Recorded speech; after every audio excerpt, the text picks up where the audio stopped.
Aquí está haciendo un dos o más de la que está muy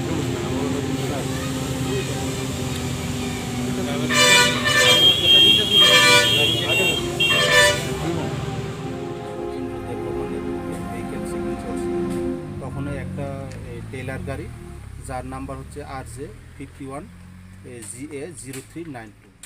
এই গাড়িতে তল্লাশি চালানো হয়। তল্লাশি চালানোর সময় মোট 292 কেজি ড্রাই গাঞ্জা পাওয়া যায়।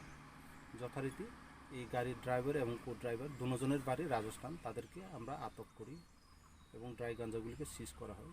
যে ড্রাই গাঞ্জা সিজ করা হয়েছিল যার বাজার মূল্য আনুমানিক প্রায় 15 লাখ টাকা হবে।